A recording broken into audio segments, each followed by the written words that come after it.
it up, thinking these women they excite me. Give it up, wishing y'all can pass me. Run it up, stepping, I'm moving out. Yo, what's going on, everybody? It's your boy Nelly Nell from Hoopin' Live. Welcome back to another highly anticipated sneaker review. Today we have the Nike PG5s.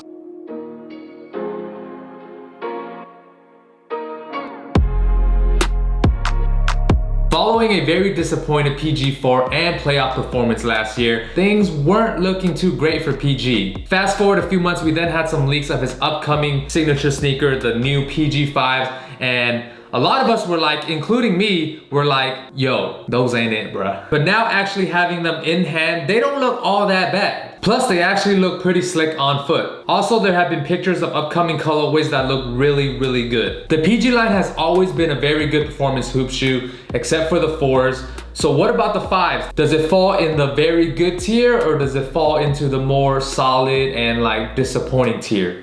Let's find out. As always, we're gonna start off with the traction. The PG5 also uses a multi-directional tread pattern to provide a stop and go traction and control on the court. Right away, just as everyone else says, Kobe 9 traction.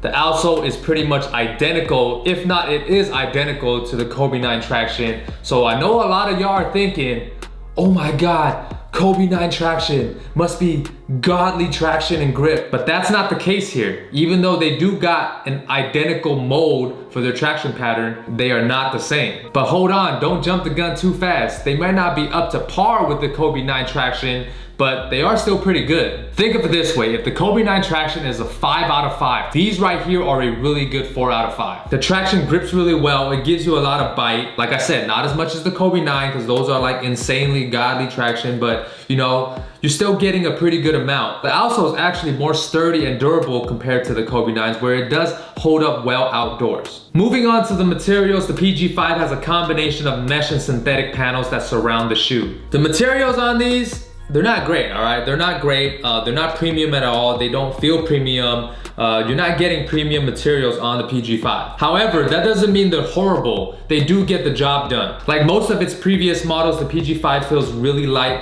very flexible, and requires little to no break-in time. Moving on to support and lockdown, it has a combination of the synthetic panels along with an outrigger. The PG5s provide very good lateral stability. The outrigger isn't the biggest here, but it does get the job done. With the combination of the synthetic panels and the bulges from the midsole, the PG5 works really well when you're moving laterally, especially when you're trying to make a move on offense, or you know, when you're sliding on defense. The internal heel counter cushion padding isn't much, but it still gives you a decent amount of comfort and lockdown back there. Nothing really extremely crazy with the support and lockdown. Both aspects are really, really solid. Next up, we have the cushion. The PG5 has a flexible Nike Air Dot Weld Strobel cushioning setup. The full-length air unit is stitched directly onto the upper, along with the Phylon midsole that gives you bouncy cushioning right up under the foot. Just like last year's PG4 model, the PG5 features a full-length air Strobel unit. The cushion feels great to me. It's actually more responsive compared to the PG4s, which I personally like better. It's not as soft as plushy as the 4s. They are a bit more on the firmer and more responsive side while still being lightweight. And it has a thick dual density insole that is really nice and spongy, where it gives you good comfort. Cushioning on the PG5 is definitely one of the best aspects on the shoe. As far as comfort and size fit goes, the PG5s to me run true to size. It is a little bit tricky. I personally say they are true to size,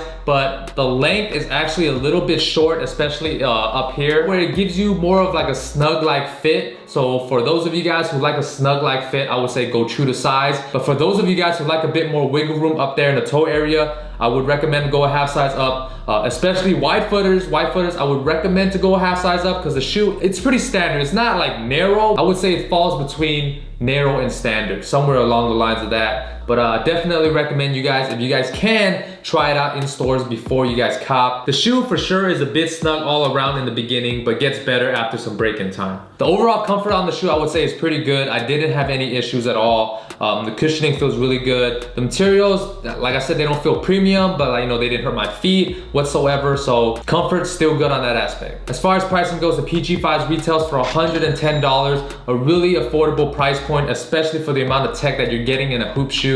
There's not a lot of shoes out there where you're able to get this amount of tech in a hoop shoe for, you know, somewhere nearly around the same price point. So definitely $110 for the PG5s. Really, really good price. And for my overall rating, I'm gonna give the Nike PG5s a 4.5 out of 5. Definitely one of the top of the line hoop shoes of 2021. Everything about the shoe is at least solid to good. Traction is good, support and lockdown is good, cushioning is great. To me, the only thing that could have been better with the PG5s has got to be the materials. If only we were able to get some nice premium materials on the upper. Definitely if it enhances the comfort of the shoe, this shoe would totally been a 5 out of 5. But like I said, the materials aren't terrible, they're not horrible, they get the job done. Yes, they aren't premium, but it doesn't really hurt, you know, the performance aspect when you're hooping in them.